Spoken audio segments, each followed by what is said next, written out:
বুধবার সকালে রাজধানীর একটি হোটেলে অনুষ্ঠিত হয় ২৪-এর গণঅভ্যুত্থানে বিএনপির ভূমিকা শীর্ষক বইয়ের মোড়ক উন্মোচন অনুষ্ঠান। অনুষ্ঠানে যোগ দেন বিএনপি মহাসচিব মির্জা ফখরুল ইসলাম আলমগীর সহ স্থায়ী কমিটির সদস্যরাও।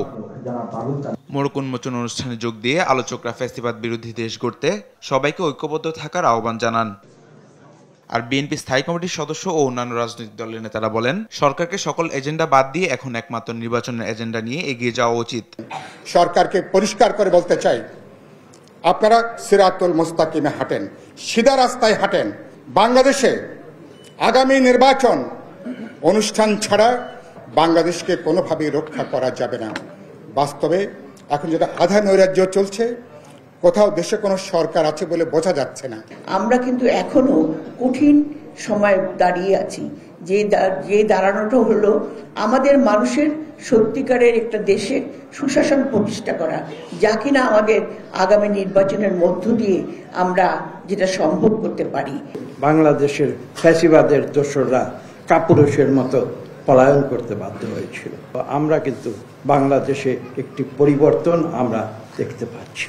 প্রধান অতিথির বক্তব্যে বিএনপি মহাসচিব মির্জা ফখরুল ইসলাম আলমগীর প্রশ্ন রেখে বলেন, একদিকে যখন দেখছি শেখ হাসিনার রায় চলছে, অন্যদিকে চলছে মবক্রেসি। এটা কিসের আলামত? আর এটা শেখ হাসিনার রায়কে অন্য খাতে ঘুরিয়ে দেওয়ার অপচেষ্টা নাকি, সেটা খতিয়ে দেখার আহ্বান জানান তিনি। মানবতা বিরোধী অপরাধের জন্য রায় দেওয়া হচ্ছে কোর্টে, অন্যদিকে দেখি মবক্রেসি, ভায়োলেন্স চলছে। এটা কিসের আলামত আমি জানি না। আমি তো মনে করি যে ওই রায়ের যে গুরুত্ব সেটাকে কমিয়ে দেওয়ার জন্য একটা বিশেষ মহল ভিন্ন খাতে বিশ্ব দৃষ্টিকে নেওয়ার জন্য এই কাজগুলো করে বন্ধুগণ। তিনি আরো বলেন, কোনো একটি মহল অত্যন্ত সচেতনতার সাথে ফ্যাসিবাদ বিরোধী শক্তিগুলোর মাঝে কোনো বিভ্রান্তি আর বিভক্তি সৃষ্টি করছে কিনা সেটি খতিয়ে দেখতে হবে। আর বিএনপিকে এমন একটি মোর্চা গড়ে তুলতে হবে যে মোর্চা গণতন্ত্রের জন্য লড়ছে এখনো, আর তারা গণতন্ত্রকে প্রাতিষ্ঠানিক রূপ দেবে বলে জানান বিএনপি মহাসচিব।